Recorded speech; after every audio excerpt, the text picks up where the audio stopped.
Welcome to today's Association for Collaborative Leadership Virtual Professional Development webinar on strategic thinking. My name is Jeff Oberg with the Big Ten Academic Alliance, and I will be moderator for this session. Just before we get started, we wanted to make sure that everyone had their line muted. And if you have questions you'd like to submit to the presenters, please use the chat function and select all participants. As indicated, this session will be recorded and made available afterwards on the ACL member website. Some things that we hope that you take away from this session are gaining an understanding of the difference between strategic thinking and planning and how strategic thinking can be used to further consortial work. We also hope that you will be able to learn about the context that sets the stage for strategic action by individuals and organizations. We also hope that you learn about a few simple tools that can be used by an individual to guide their own actions or to be used by an organization in formal strategic planning.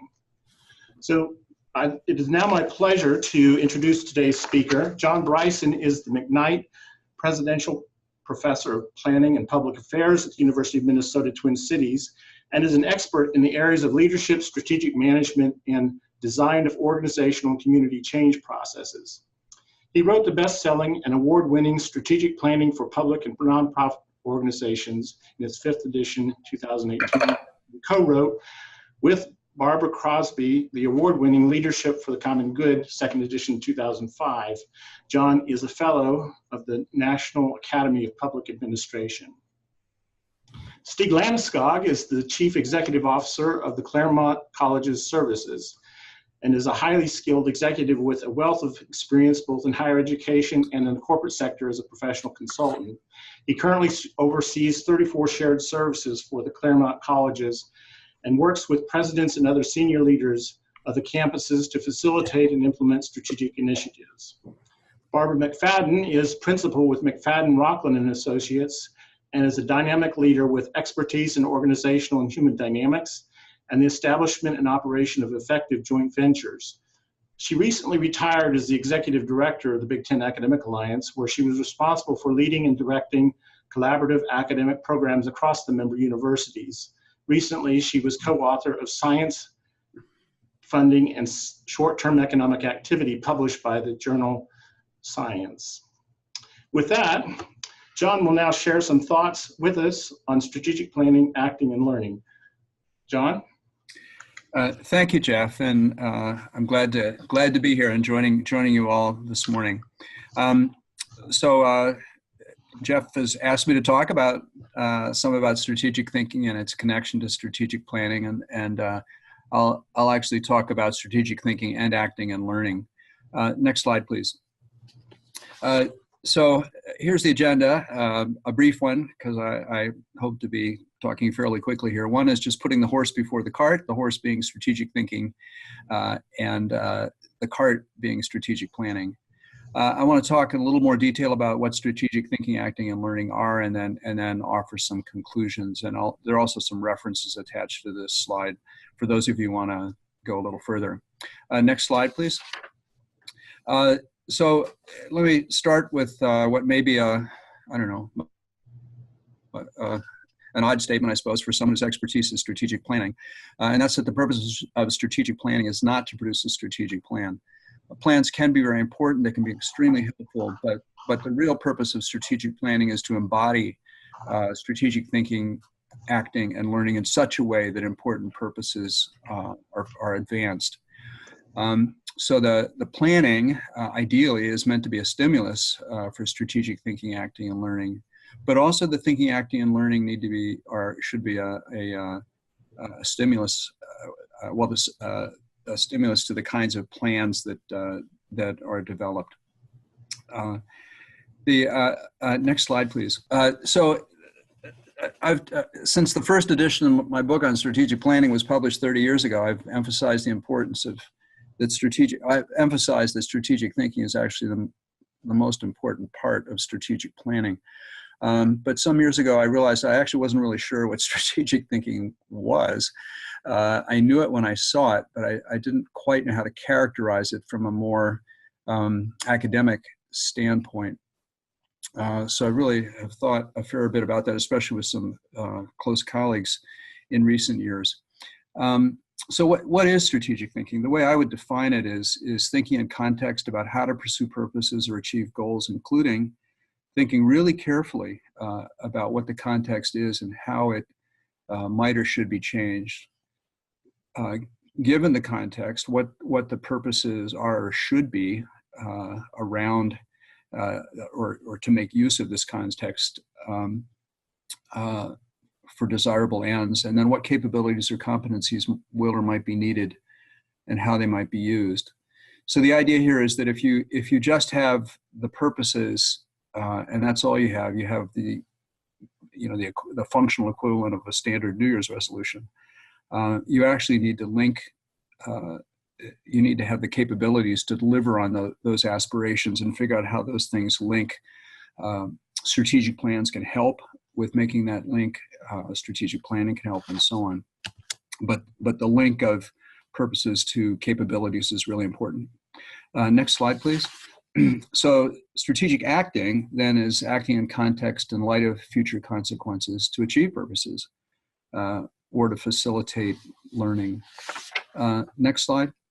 So what's strategic learning? It's any change in a system, which could be in your own head, that by better adapting it to its environment produces a more or less permanent change in the system's capacity to pursue purposes. Let me just include a couple of quotes here that capture some of this. Next slide, please. So Henry Mintzberg and his colleagues Alstron and Lampel in their book Strategy Safari say effective strategy making connects acting to thinking, which in turn connects implementation to formulation. We think in order to act, to be sure, but we also act in order to think. We try things, and the ones that work gradually converge into patterns that become strategies. Next slide. So Lawrence Friedman, in a pretty amazing book called Strategy: A History, published in 2013, says that strategy is often expected to start with a desired end state, but in practice there is rarely an orderly movement to goals set in advance.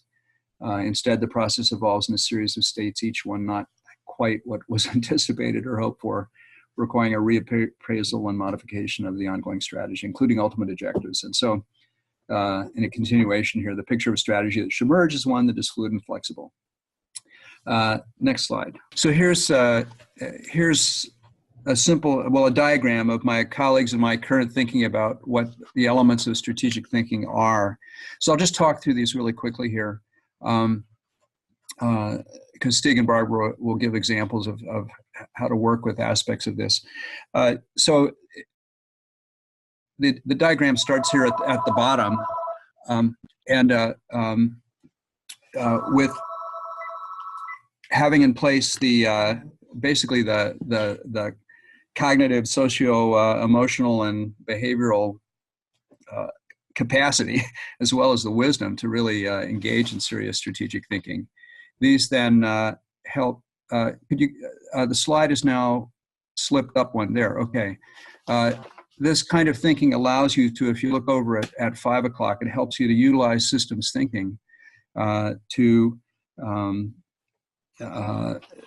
really understand the system and the context within which it's operating.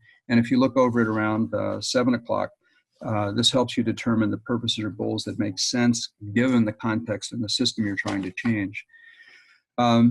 The purposes and the systems and understanding then help you determine the conceptual boundaries of the system that you're trying to maintain or improve.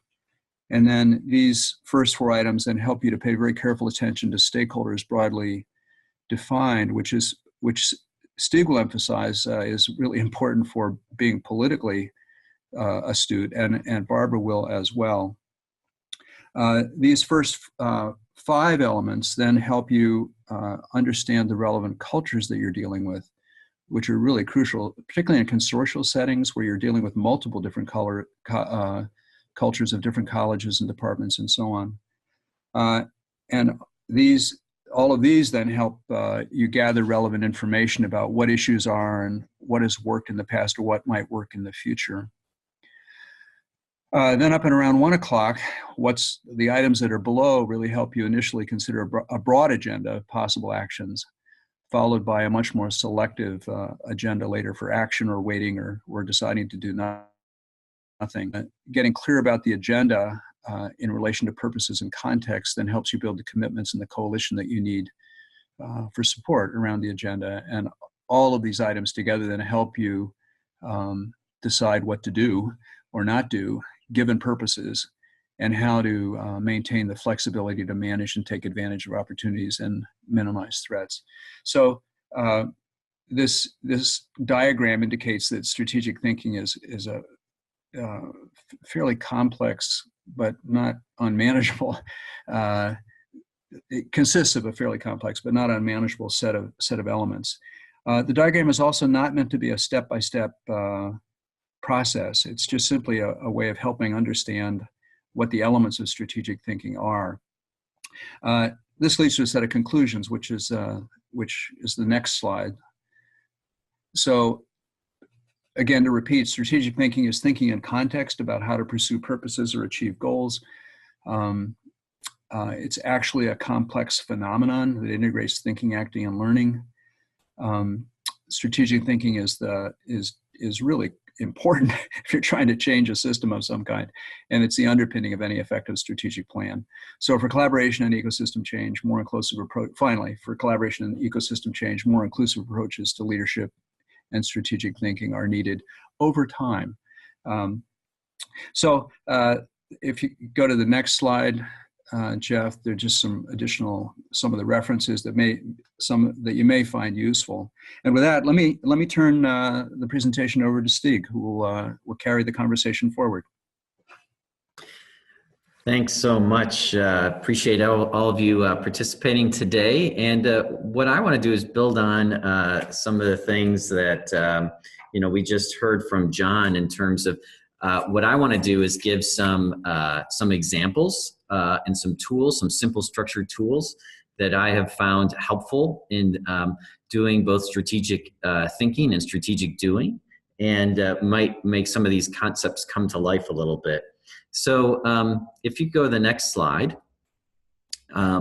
which is outlines the difference between strategic planning, which is a term many of us hear and think about, and strategic thinking. We've all probably been part of strategic plans. We just, some of us in ACL just did one for this organization itself. And oftentimes these things take a lot of time. They are, they also hopefully come out with an outcome of some kind of a document that's actually used, but sometimes it's just a document that sits on a shelf. I will share with you in a second a simple tool that we used for ACL and I've used with my own organization to try to outline what a strategic plan is.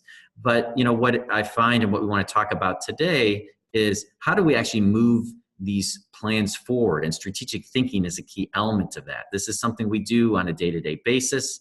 It's also something that really utilizes both an analytical approach, which we find is helpful to try to use. And again, I'll share with you a couple simple structured tools to how to do the analytics, but so much of what we do is political, especially in consortia, about how do we actually drive change and effectively get things done collaboratively.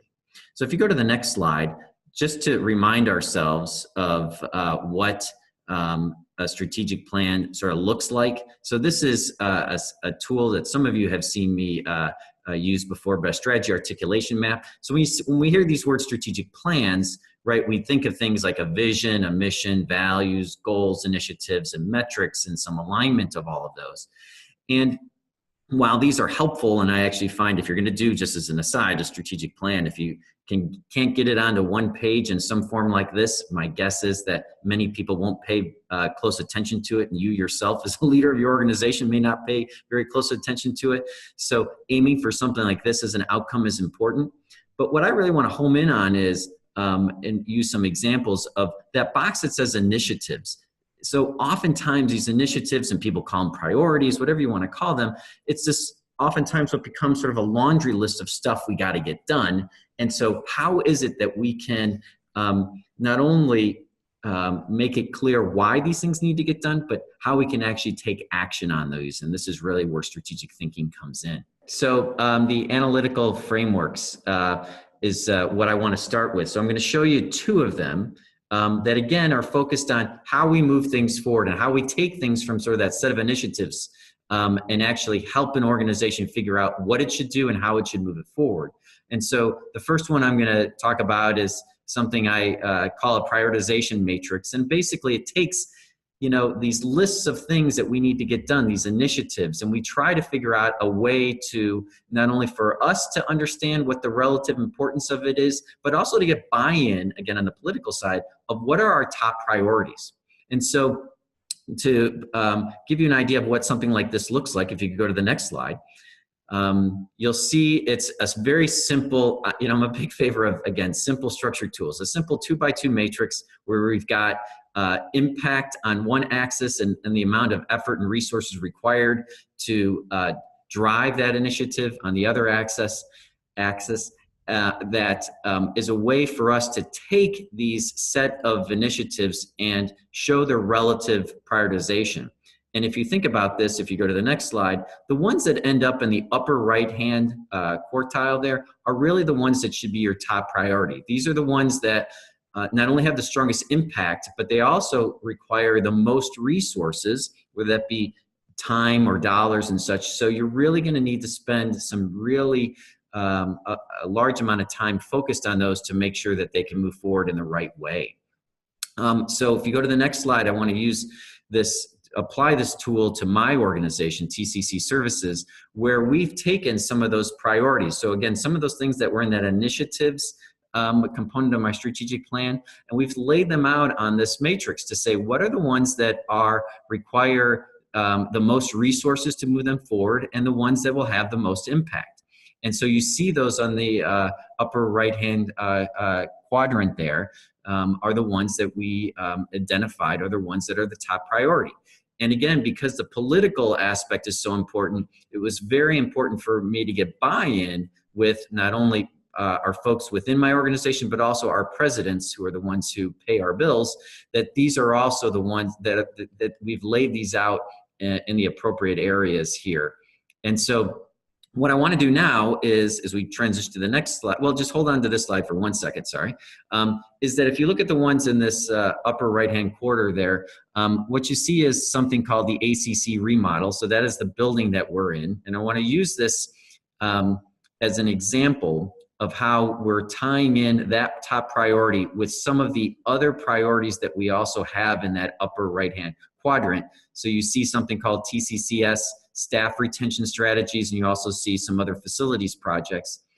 And I'll show you in a minute about how we try to tie those three initiatives together to be able to position us to be able to move forward on a very significant remodel of our building. So if you go to the next slide. So now that I've used this prioritization framework, the analytical framework, to show, gosh, we've got a series of initiatives that are high priority, so presidents, you should pay attention. What we wanted to do here was to be able to move forward with a $1.75 million remodel of our building, which for some of you who've been in this building, you know that it's a very open concept. There's over 100 people that are in it, but it does not work very well from us from a design and functionality perspective. So to be able to get $1.75 million to put towards something like this, what I needed to do was to make it clear to them of why they should care and why this is important. So what I did do was try to show them by using that analytical framework of how this that tied to two of our other top priorities: staff retention, because people who were in this building were not satisfied with where they were working, and so therefore changing the physical environment would have an impact on our staff retention. And it was also connecting to our other facilities master planning efforts. So again, to really, again, connect the dots there to show the kind of significant impact it was going to have on the organization. In addition to that, you know, so many of the political things we have to do relate to buy-in. So not only internally, you know, getting a lot of buy-in from the people who were in this building to make sure that it was actually designed in a new way that was very functional, but I also had to get the presidents to buy in, who were the ones actually paying the bill. And this took, you know, several years of ongoing discussion to show how there was a need, how it tied to our retention rates, which were lower than we needed them to be, and that was having a negative impact on them being served by our organization as a consortium, and that it also tied to these other facilities plans. And so, that was the way that we were able to ultimately get over the last couple months them to move forward with funding this very significant project, very significant not only from a dollar perspective, but also going to have a significant impact on our organization. So that's one example of trying to move something forward using these strategic thinking principles. A second example I just wanted to quickly highlight is, again, using a different analytical tool, if we could go to the next slide, where this was a case where we're trying to figure out how to move forward with launching a new service within TCC services. So this was launching a new information technology service. We currently were running 8 different IT networks. So each organization, the 7 colleges and TCC services, was running its own, but we wanted to see if we could do it as a shared service. And to do that, what we really needed to understand was how important was it to each of the colleges for us to move towards a shared service in this area. And so for that, we used an analytical framework that really compared the relative priority of this service and the resources allocated toward this service for each of the institutions. So it was a way for us to really help facilitate the discussion of what we wanted the future state shared service to look like. So if you go to the next slide, again, a simple 2x2 matrix, because we don't want to complicate things too much, where again, in the new axes here were how much each of the colleges were spending on IT network services. So that was one axis. The other was how important was the service to each of the colleges. And granted, the relative importance did connect, very closely to the current spend, but it again allowed us to sort of illustrate that. So if you go to the next slide, what you see here is, and not surprisingly, probably what you see in a lot of your consortia, is that not every institution spends the same on the exact same thing that they're doing, whether it be, again, in this case, a network service, but it could be an academic collaboration, could be anything. So we had this challenge of each of the colleges thought that the importance of the service was, different, and the amount of spend was widely different. So how were we going to come up with a shared service that met all of their needs? And so if you go to the next slide, that was the question, and we used this tool to work with our constituents to say, where should we position it? How much should we spend on this new service? Because in some case, we could be spending, some of the institutions going to a shared service could be spending more than they are today. So is that even feasible? So again, an analytical tool like this just gives you a sense of the positioning and opens up the conversation of, in this case, how we should develop a new service in IT. And so if you go to the next slide here, again, as I mentioned to you, this was our desired outcome was to launch a new IT shared service. So we did the analytics, the spending and resource allocation, number of FTEs they had on this. But again, that really just set the framework. What we really need to do was all that political work about, once we sort of just called a spade and said, hey, not everybody thinks this is as important and is spending as much money on it as everybody else. What we needed to do was, how many schools were going to actually come along with this service? And we found that, we could actually still make the economics work of going to a shared service if only 5 of the institutions, so 4 of the colleges in my organizations, did it together. And so we really basically decided strategically to go with a coalition of the willing, and then intend to build from there. So we didn't need to get some of the colleges that were spending almost nothing on this service to try to convince them to spend more than they were today, because we figured that we could just build with a smaller group, and then with the ongoing support of the presidents, we'd be able to build it from there.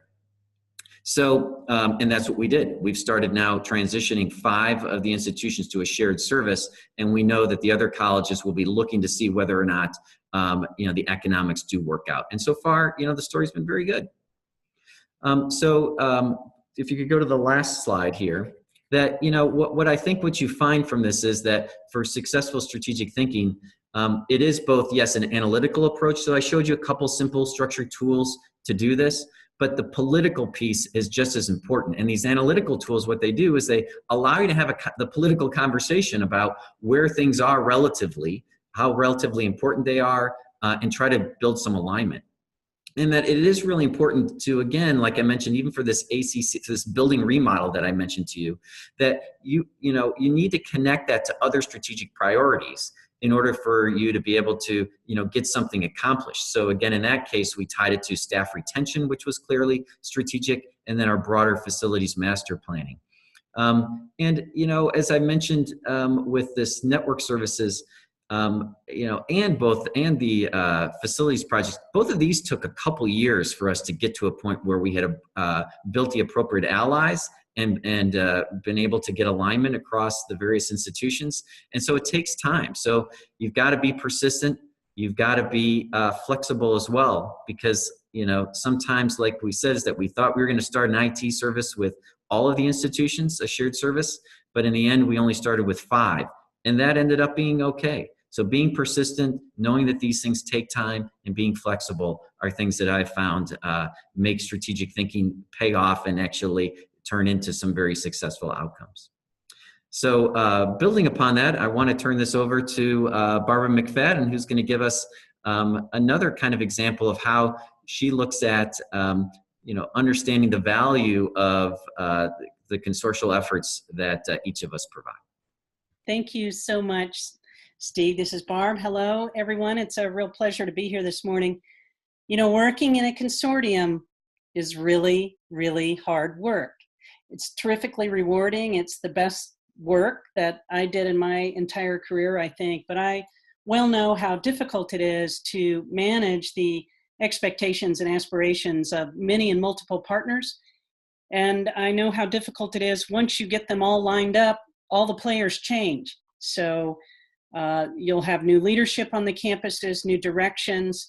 So what I'd like to talk to you today about is, in keeping with what John and Stieg have just covered, a relatively simple tool that you can use to both calibrate your own performance as a member of the community of the consortium and to calibrate the performance of the organization.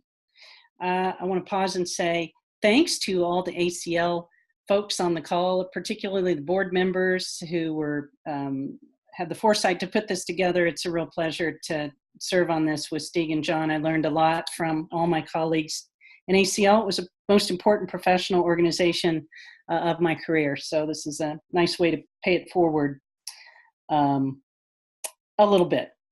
The work that I'm going to describe here today kind of fits in the model that John spoke about early on, that relatively complicated diagram, but really useful. The one that talked about paying careful attention to stakeholders broadly defined. So it fits within that part of John's presentation. And then, like Stieg, this tool is one that will produce information for you in a relatively lightweight but structured format that you can plug in to the kind of planning model that Stieg just showed us. So among the many challenges in the consortium world are, how do we know that we're delivering real value? We're not on a campus, we're of the community, but we're not delivering direct service very often to students or faculty. So how do we know we're delivering value to the campuses? And how do we communicate that value back to member institutions in a structured, coherent way? What meaningful measures can we use to evaluate our effectiveness? How do we move from being busy as individuals or an organization to being effective? And how do we do that within this legislative environment of the consortial decision-making? As John and Stieg both pointed out, it's a highly charged political environment within which we work. So those are our several challenges, but don't give up. There are ways to get around this, folks. Once you find the key to that, and we can go to the next slide, several benefits emerge, including increased stakeholder engagement and satisfaction, increased impact and program performance, increased satisfaction for those of us who are employees or our committee members in the organization, where you have pride of performance, and increasing investment in programs that are operating well on behalf of the organization. And finally, it provides a language to describe success across the staff and the partner universities, which is incredibly important in a political environment. Next slide, please. Over the course of our work together in the Big Ten, we used a couple of resources, or several of them, that I want you to be aware of. The first is the Good to Great books by Jim Collins, and particularly Good to Great in the Social Sectors. This work is about 15 years old now, but the research we found incredibly relevant to our work, and particularly his exploration of how do you define greatness in the nonprofit sector when the bottom line is not the measure of success. So what are the measures that you need to be working toward in the nonprofit sector? Also, Benchmarking for Nonprofits, a work by Jason Saul, who's a former faculty member at Northwestern University and now is a consultant to government and nonprofits. And finally, the incredibly helpful Speed of Trust by Stephen Covey. If you've not read that, again, please dash right out and get it. He makes the point simply but effectively that a collaboration will only move as quickly as the least trusting partner. So those are some works that inspired the tool that I'm going to be describing now. If we can go to the next slide. Again, drawing on Jason's work particularly, the process is, well, it's pretty easy, folks. First, you interview your stakeholders. Let us pause and consider who a stakeholder is here. For my purposes, I believe a stakeholder is that person or persons who invest money in your organization. So all of us know that whenever we meet with anyone on campus or on a committee, they think that they're the stakeholder. They think they're your boss. And they want to thrust their ambition or their project onto you for them to do. And this can be very confusing to those of you new in the consortium world. So you got to get pretty clear on who your stakeholders are. And again, for purposes of this exercise, they're people that are putting money on the table to make something happen. Number two, you develop measures of success based on those stakeholder stated needs and desires. Third, you document those desires, you measure them, report, and adjust your program accordingly. The technique can be used to guide your own personal performance if your organization isn't ready for an investigation across all portions of it, or you can use it to start a formal strategic planning process. Before we go to the next slide, by the way, I want to give you another tip. As I mentioned, you'll meet with possibly hundreds of people, depending on your job, over the course of several months on your campuses. And again, many of them think they're your boss. And one of your challenges is managing the expectations of all these wonderful people with good ideas. And a tried and true technique that you can use when someone comes rushing up to you with their idea of the moment that just popped in their head and they want you to take it forward. Let's say they want you to start a database of all the researchers in all your member universities working on Project X, which, by the way, would take a lot of time and effort. You can thank them for that really good idea and ask them to write that down so that then you have a documentation of what the idea is, and you can see whether you want to take it forward to, wait for it, your stakeholders. So finding ways and tools to manage the expectations of all the people you meet with and then help you appropriately move good ideas forward is an important skill that I encourage you to develop. Next slide, please. So back to what we're talking about, interviewing the stakeholders by phone or in person, asking them 3 to 5 questions. You might imagine to yourself right now, well, gosh, I meet with my board all the time. Why wouldn't I just do this at a board meeting? And you could, but experience suggests that board members will be engaged differentially in an actual meeting setting. So you'll have 1, 2, perhaps 3 who are actively engaged in driving a conversation. You'll have a couple checking their email or busily worrying about another problem on campus. There's just not even engagement at a meeting. Interviewing them one-on-one in person does a couple of things. It builds your relationship with them, and it ensures that they feel heard in a way that I don't think that they might in a public meeting. or in an open meeting. So doing this one-on-one is incredibly important, but it can be just on the phone. It doesn't have to be in person. And you'll just want to identify several questions. 3 to 5 questions is probably the most anybody can listen to. I've given you some examples here on the screen, and you would ask the same question of all of your stakeholders. In this case, what did you hope or believe would happen when you first invested in this activity? What would constitute success for the activity? What data could I provide that would be evidence of that? And what one statement would you like to make about the project? These are just examples of questions. They've worked in my experience, but you could obviously tweak those and make it your own. Next slide, please. Once you've asked your stakeholders this series of questions, you will have a lot of helpful information from them, and I think you will be shocked, I hope you'll be shocked, at how easily a consensus will emerge in a few areas. Of course, you'll have a divergence of views, but what you'll want to focus on, of course, is where your members have a commonality of interest and where they perceive high impact. And I've always been pleasantly surprised at how quickly a consensus emerges. So I've just shown you here an analysis of the results of a series of phone calls based on the questions from the previous screen. I hope you'll see now that you can take this information and translate it into the kind of table that Stieg showed us, where you have your mission, your vision, your goals, your metrics. A lot of this information translates perfectly into that environment if you want to go to a strategic planning process. But it's also just helpful for you and your staff to talk through, or for you looking at your personal performance. So again, I hope you'll see there's a variety of ways to use this. Next slide, please. So again, what do you do with that information? Well, now you know what people want and expect. You have to start behaving differently.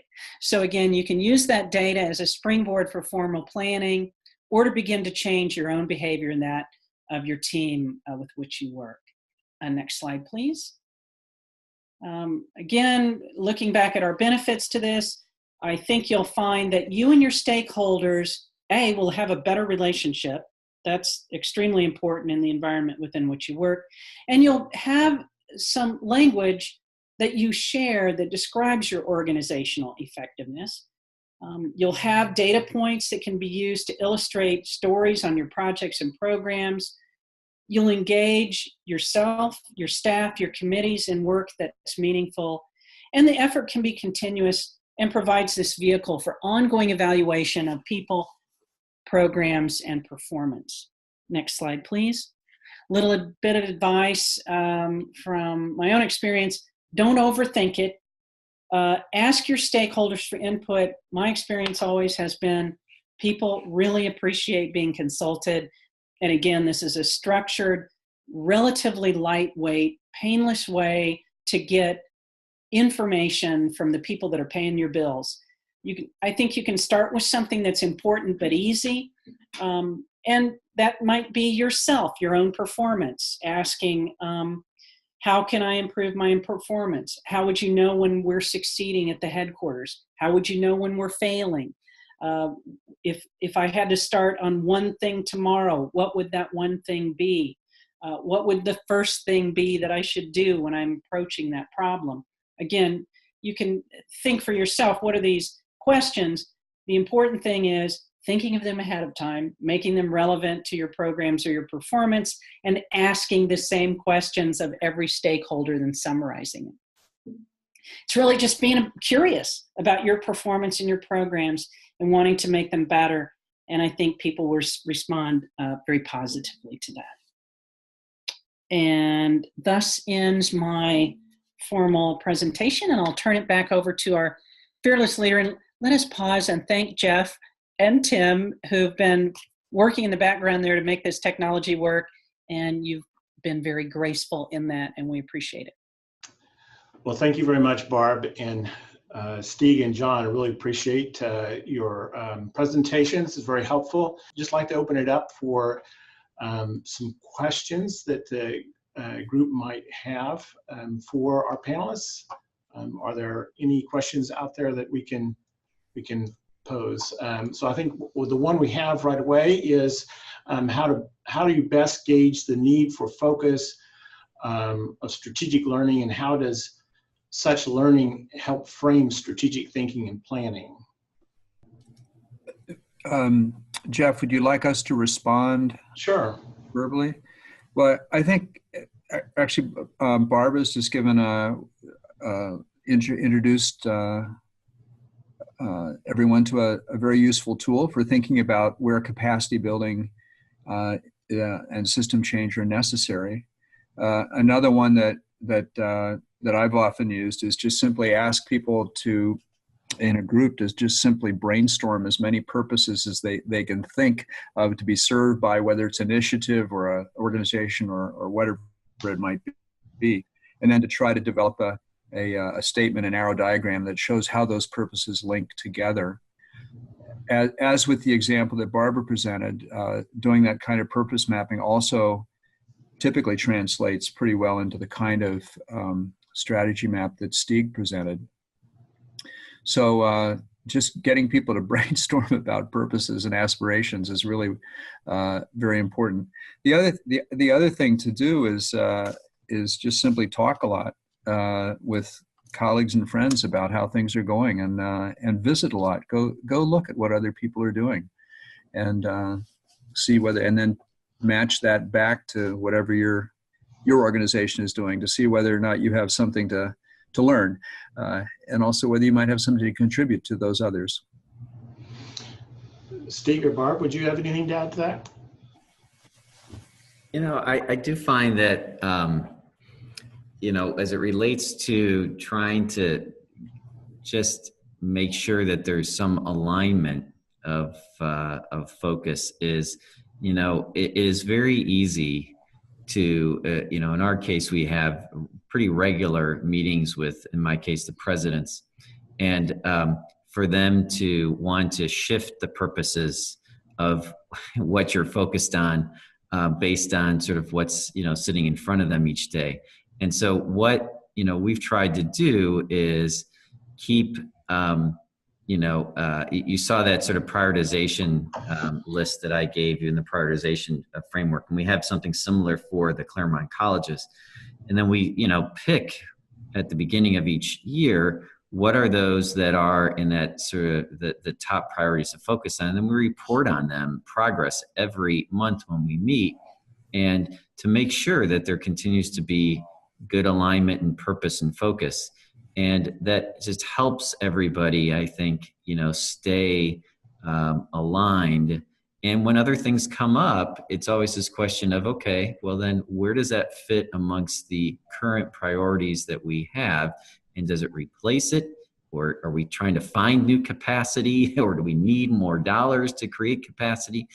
But this consistency of reporting back on progress of priorities, I find just helps, you know, build the alignment and a purpose and a, you know, realistic sense of what the capacity of the organization is to move forward on things. Yes, and I would add also, I think the need for learning at the headquarters is a constant and a daily requirement. And it's for the following reason. I think a lot of people new in this kind of business, or even your board members, imagine that what you're doing is scanning, you know, the Chronicle for Higher Education every day, and what is the problem du jour, and what are you, the headquarters, going to do about that? And then my experience is you end up sort of chasing around a lot of problems or issues that the campuses are already successfully addressing. They don't need a collaborative solution. So your job is to constantly be out there understanding, learning what the campuses need that can be addressed collaboratively. And that's a pretty narrow band of things. And any of the kind of techniques we've talked about this morning, I think, can help you do that. But boy, that's your job. And then as Stig and John just said, constantly communicating back out, here are our priorities, here are the things we're working on. Is that still relevant in your world, or has the environment changed so quickly that we need to readjust? So there you go. Great, thank you very much. We have another question here too, statements that you referenced the need for a flexible dance with one's working plan. When you have multiple dance partners, how do you negotiate the evolving plan with sometimes static starting points on individual campuses? It's really hard and a pain, but it's important. How's that? This issue of multiple dance partners, which I guess is a nice way to put it.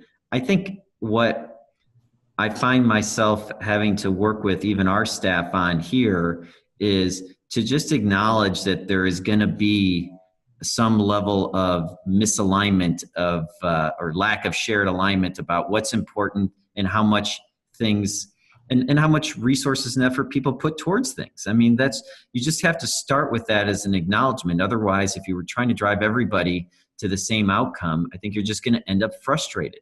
And so you want to just, and that's why, I shared that one example of on the IT services one where we just sort of laid out the landscape. Not everybody's on the same page. Not everybody cares about this the same amount. And so step one is to just acknowledge that and then say, okay, well, given that, what is our best way to move forward? Or is there enough alignment to move forward at all? And I think that's part of what, we call strategic thinking is sometimes you might just say, you know what, the environment is such that it's not going to make sense for us to keep trying to push this forward if there isn't enough support for it. So just taking the time to really lay out what the landscape looks like and to share that back with all the dance partners to say, did I get this right? That I think goes a long way of just trying to make sure that you have a good sense of in which circumstances you can move forward and which circumstances you can't. Excellent. Barb or John? Well, I think that's a fantastic question, and it's one I struggle with. If I understand, Kieran, where you're going with that, and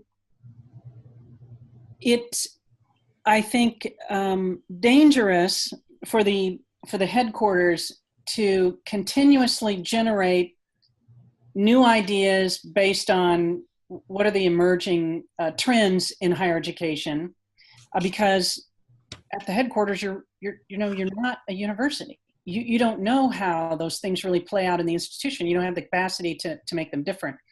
And so you have to have this conversation between the headquarters and the member institutions where you're both generating ideas, what is possible, what could happen together, and then what is practical. What do people actually need done?